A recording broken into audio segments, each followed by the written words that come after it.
Oh, it's good to be back to the sunshine of the UK. I had a jacket on this morning, it was pouring with rain. Anyway, welcome back to Ali's Digger Diary. This is going to be probably a short video because it's Tuesday today, and if I can get this video edited and uploaded tonight, then that'll keep the continuity of things going.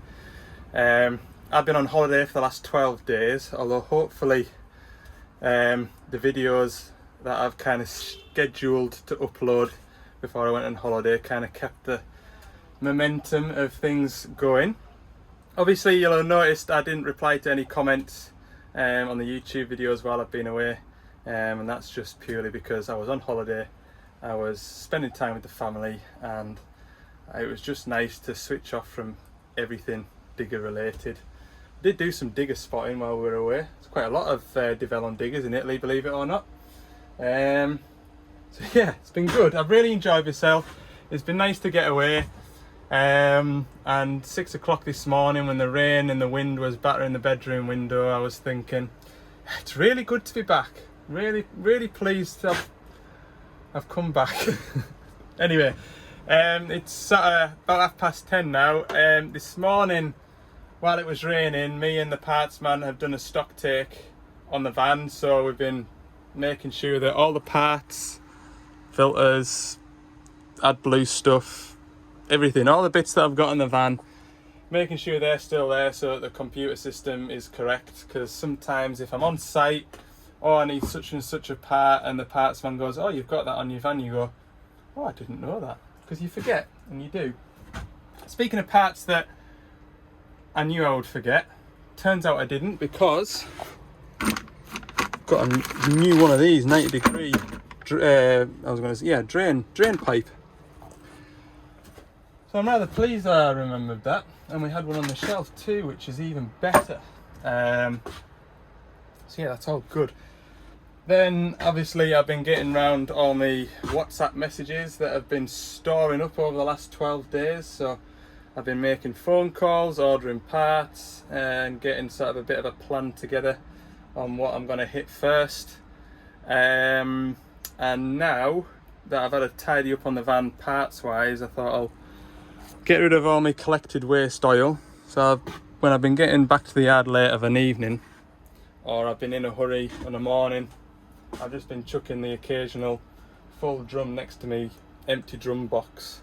So I've got all these drums full of waste oil. Go and get rid of them. I'll give the van a bit of a spruce up. I wanted to give it a wash before I went on holiday, but it was a bit of a hectic couple of weeks before I finished, so I never got a chance to give it a rinse down. And then I'm gonna jump back in at the deep end, show you what I've got. This lovely Bobcat E10 micro digger. Oh yes. Story with this is the customer has been using it as a donor machine to keep as many other micro diggers going, so I have to get this going again. I do. So we've got a throttle lever missing. We've got God, that looks like it's off. Pretty sure that is the fuel gauge, but obviously we've got a keypad missing, so we're not going to get the machine to start.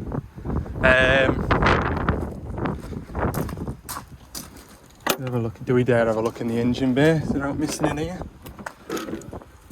Oh yes, got a metal pipe there that goes down there up to there presumably. Don't know if that's a good pipe or a bad pipe. That filter assembly is loose. Got a solenoid coil plugged in but not doing anything. Oh yeah, this is going to be fun. Yeah, so I've got this to restore. Oh look, there's relays missing. Or are they fuses? They're fuses. Fuses are all missing. Bit of a project digger, this one. Nice rainy day job. It was boomed in on a low loader, so I'll maybe just boom it into the workshop where it'll be dry. And then I've got this other micro digger, which I'll probably start on today. this one needs, or it has, an oil leak. I'm just noticing, oh, there's a pipe and hydraulic coupling's missing here too. Yeah, we've got an oil leak on this one somewhere. Apparently it's downstairs again, of course, why wouldn't it be? So that's my to-do list, sat right there. That was on my to-do list before I went on holiday, put some diesel in that and put it on the front for people to come and see. The salesman's on holiday this week, so I can go to the back of the queue. Sure he won't see this. So yeah, there's a bit to do today, but I'm just going to ease back into it nicely. What I'll do is throughout the day I'll maybe look at some of the comments that you've put on previous videos while I've been on holiday, and I'll try and answer them, so you've got some sort of a response to them, and hopefully that suits. Okay, so as I trundle back to the workshop with all this waste oil in the van, I'll answer a question, well, a couple of comments really, telling me that life's too short to be working Saturdays and I should be spending time with the family. Same with the bank holiday Monday one as well. The way our holidays are, we don't get bank holidays off, but we get those days to use as and when, which suits me better, because some bank holidays you don't want to take them because the weather's not going to be great, and you can save that day for another day when the weather's going to be nice and you've got, you know, a nice weather day to spend time with the family. So bank holidays wise, I don't mind working the bank holidays for that reason, and also the reason that you know, machines are parked up, I can get on without getting pestered. So bank holidays, that's fine. Saturdays, I work very few Saturdays, and I do try and avoid working Saturdays, and there's only occasional Saturdays that I will work, and it's generally at that quarry. It's a two-way street. They appreciate me doing it, so you don't mind it when it's appreciated, but also I was going to be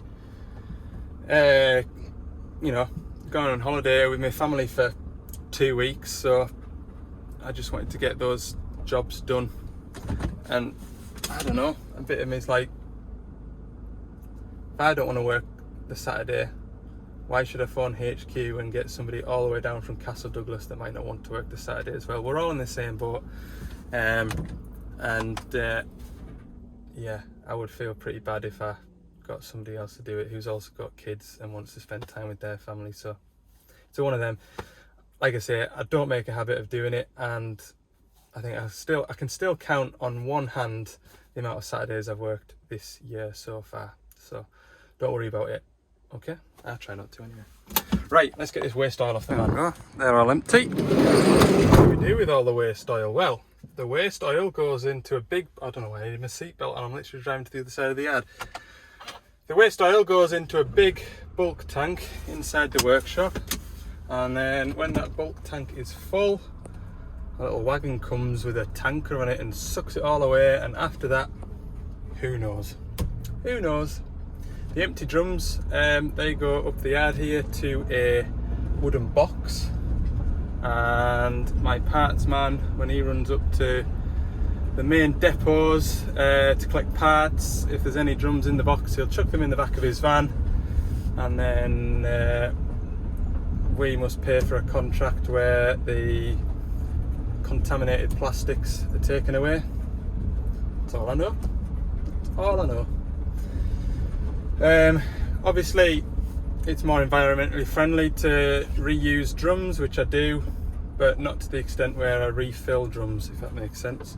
At my old place we used to have bulk oil tanks, so we'd have a bulk oil tank of hydraulic oil, engine oil, and back then it was back end oil for tractors, and you used to refill empty drums with clean oil and put that back on your van. But with me being remote, I suppose I've always thought, because we have a parts container, because we're kind of not part of Rickaby's, we have a container outside which is full of parts, which you've seen in the videos, and I've often thought, you know, a 205 drum on its side with a pipe down and a tap, sat on the roof of the container, 3 of them, hydraulic oil, axle oil for shovels and engine oil, then I could just refill drums. But just another job to do, isn't it? It's another job to do, another job to find 10 minutes to refill my drums and put back on the van. Anyway, that's how we do it here.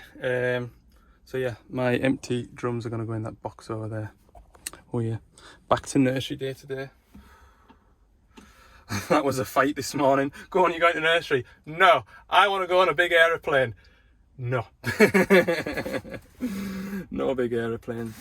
Right, I've got another missed call. Mad, isn't it, how many missed calls you get? Oh god. Right, I'll do some calls again. So there was a question while I've been away. Which do I prefer, Hyundai or Doosan machines? Some of you commented saying, well, that's an obvious question, stupid question. There are no stupid questions.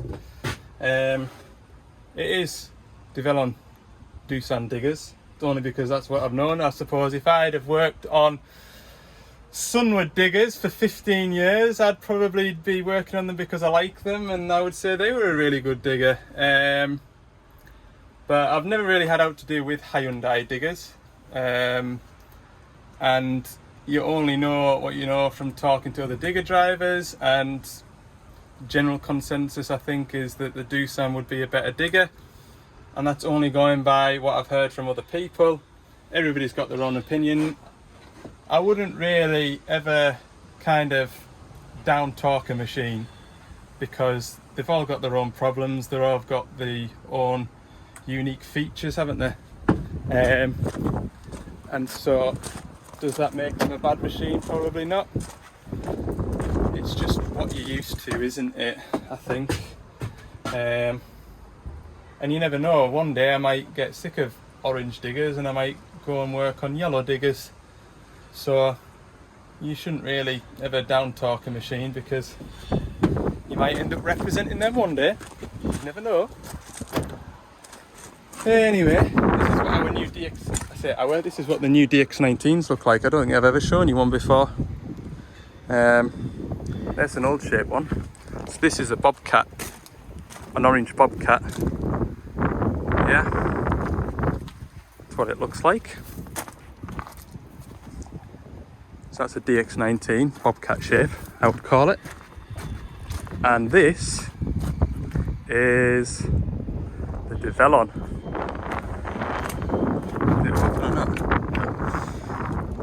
Yeah.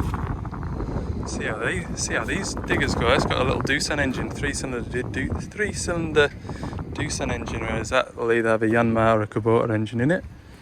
I think this one must be a demonstrator because it's got worn buckets and sort of, I think it's been out somewhere. I was going to say something, but I've forgotten. I just remembered what I was going to tell you. My number plate for my trailer, which is no longer here. They pinched my trailer. Damn it.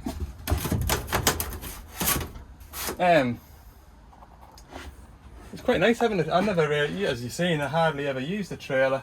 But it's handy having it here just in case, you know? Just in case you had a set of tracks to take out to a machine, or I kept saying that I would use it to do shovel services, you know, when you've got a lot of oil. It'd be handy just to chuck it all in a trailer rather than put it in the van, and then you've got floor space in your van while you're working. But I never really did it. I just chucked it all in the van because most of the shovels are a bit of a drive away, and the last thing you want to be doing is driving at 55, 60 mile an hour down the motorway with a trailer on, isn't it?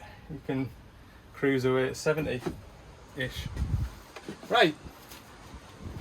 Yes, I'll go and phone this fella, and then we'll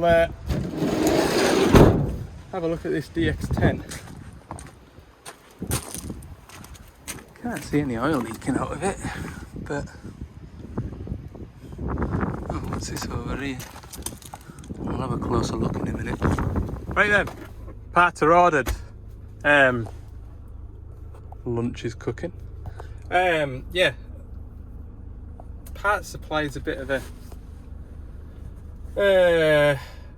parts supply is what's going to slow the job down, really. There's a lot of parts coming out of Europe for some of these jobs, and to be fair, some of these parts that I'm ordering I would expect to be in stock in the UK.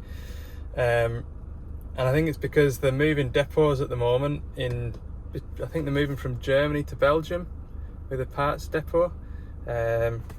So like I say, some of the stuff that I would expect to be stocked in the UK isn't, and I think it's probably due to everything being in transport between locations. But nonetheless, I have got plenty to do for the rest of the week, and I do have to keep reminding myself that it's not Monday today, it's Tuesday. 4-day week, your beauty. Right, I'm gonna right. I always say right, don't I? I'm gonna have my lunch and then go out there. Let's all go. Our big V8 here, taking away the 27. Swapping it for a 19. I'm tempted to treat myself, take that DX10 to the workshop. I'm going to start it and see where the oil's coming out of. Come back in here because it's windy. I'll see where the oil's coming out of. If I can get it through to the workshop, I'm going to do that. Look after myself. Seat's wet. Right, we'll put that there. It'll save me getting a load of blocks of wood as well and taking them all the way around there. We'll have a look, get it jacked up, take the bottom plate off, and oh, I hope it's not like one of those pipes that I did before I went on holiday. I really do. Yep, I did walk all the way back to the van and left the keys for the van on the machine. Well done, Al. Belly plate's off. There is an oil leak in here somewhere, apparently. Bloody hell.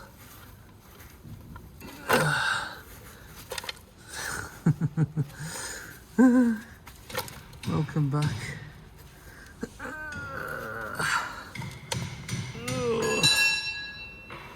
Okay. See what happens. Okay, I found it. It is this pipe. Total failure. Not a genuine pipe. Pretty sure it needs to come round and underneath, whereas this one came round and over the top, and it's got caught all up in here. Pretty sure that's what they do. Anyway, it goes up there. Nice. Dave saved the day with his crow's feet. Cheers, Dave. Pipe is out. Yuck. Right. Go and get one of them made. New pipe. And I'm in second gear. Silly hell. Right, we're going to put this pipe on and probably call it a day. Probably will. What a tough day it's been. Oh. Eased myself back into it nicely, haven't I? Like I say, there's no rush whatsoever for that Bobcat. Mill Arlen's, 5-year-old had his first day at school today, so I'd like to get back and have a chat with him, see how he's got on, you know. So that'll take us another half hour to do that, won't it? That pipe. Check this out. What a little pig that was to get on there. Looks like a big gap on here, but if I hold my hand up for scale, I'm there. And get my fingertips on it, and I've just got the first couple of threads started, but only just. The one of them where you knock it and it jumps off its thread and it falls off and you're like, nah! Anyway, I'm getting there. The other end's easy, look. So I'm not going to touch the pipe until I've got it on a few more threads. We're on at last. I'll put it on down and under the ram rather than round and on top of the ram. Pretty sure that's how it's meant to be. But if somebody's replaced that pipe before, which they have, and they ran it on top of the ram, it might be because that's how they took it off. So I'm going to leave that cover off and jack the machine up on the blade at the back, take these blocks out, see what happens.